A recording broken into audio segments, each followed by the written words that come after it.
हरिद्वार मंगलौर में पूर्व मंत्री करतार सिंह भड़ाना का धन्यवाद कार्यक्रम मंगलौर। करतार सिंह भड़ाना ने रविवार को मंगलौर विधानसभा के वार्ड नंबर 2 और 3 में धन्यवाद कार्यक्रम आयोजित किया। उन्होंने क्षेत्रीय जनता का आभार जताते हुए कहा कि जनता का उन पर बहुत बड़ा कर्ज है। भड़ाना ने कहा कि इस कर्ज को उतारने में वह कोई कसर नहीं छोड़ेंगे। आयोजित कार्यक्रम में बड़ी संख्या में स्थानीय लोग मौजूद रहे।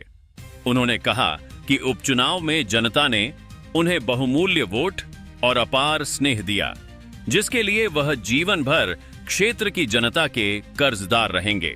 उन्होंने भरोसा दिलाया कि क्षेत्र के विकास के लिए लगातार काम करेंगे।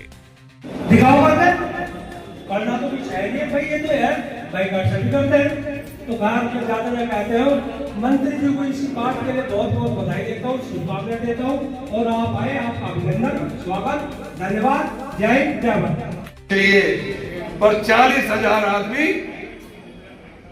मंडी से लेके रुड़की तक था।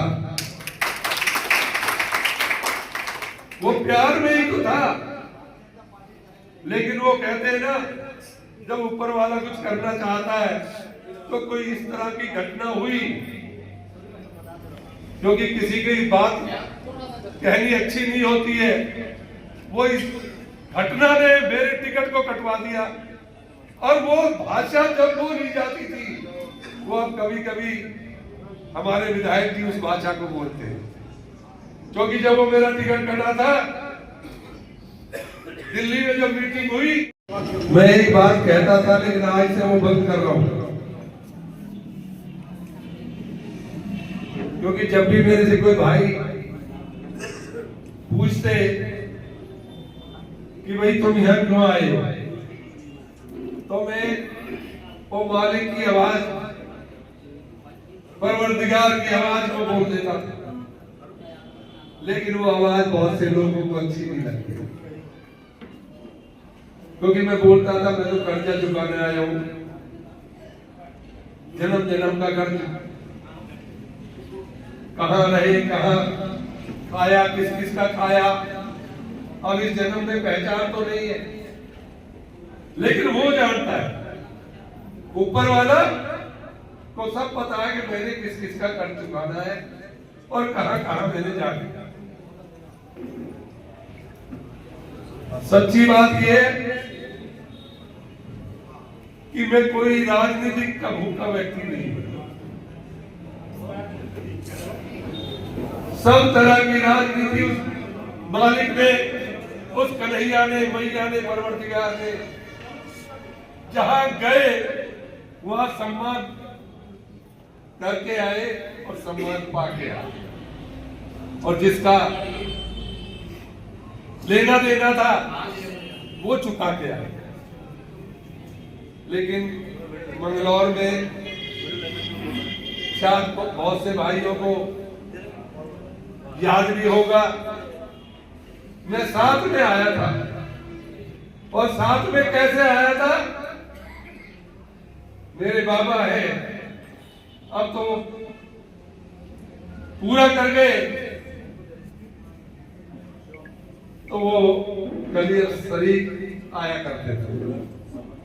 मामा भांजे की दरगाह है सोनीपत में, वो मेरे गुरु थे। तो उनने यहाँ पे 1000 गज का एक प्लॉट लिया कलियर शरीफ। तो पूरा बड़ा परिवार था, वो जब आते थे उर्स पे चद्दर चढ़ाने के लिए, तो उस जगह में रहते थे। बहुत चिंतित था कि भड़ाना जी ना आ जा, मैं अगली बार फिर। देखो, जब नौकरी के लिए लोग जाते हैं ना, रेस में कंपटीशन होता है कि भाई जो तगड़ा व्यक्ति होगा वही रेस में जीतेगा, नौकरी पहले उसे मिलेगी। तो कई बार ऐसा हो जाता है कि अगर रेस में ज्यादा तेज भागने वाला जो लड़का होता है, वो जो कम भागने वाला है ना, वो उसे बुखार करवा देता है या उसको किसी वजह से पीछे रख देता है। तो वो तो है, देखो वो, क्योंकि वो हमारे अपोजिशन के नेता है, विधायक है, उनका तो ये डर स्वाभाविक है, लेकिन पार्टी से, मेरे से क्या, पार्टी तो कैंडिडेट तो देगी ना कोई, तो मेरा पर्सनल तो उनसे कोई लड़ाई है नहीं ना। अब थी 20 साल पहले आया था जब भी नहीं थी, तो मैं तो संबंध बनाता हूं, बिगाड़ता नहीं हूं। अगर संबंध बिगाड़ ले तो क्या ले जाएंगे, सब यहीं रह जाना। देखो वो भी अपनी कोशिश में लगे हुए हैं, वो और कारवा बढ़ाना चाहते हैं, लेकिन मैं ये बात मानता हूं कि जब तक ऊपर वाले की मर्जी नहीं होती कुछ नहीं होता। अगर वो मेरा कारवा बढ़ा रहे हैं तो उसे कोई रोक नहीं सकता, और उसे अगर वो रोकना चाहेंगे तो उसे कारवा कोई बढ़ा नहीं सकता।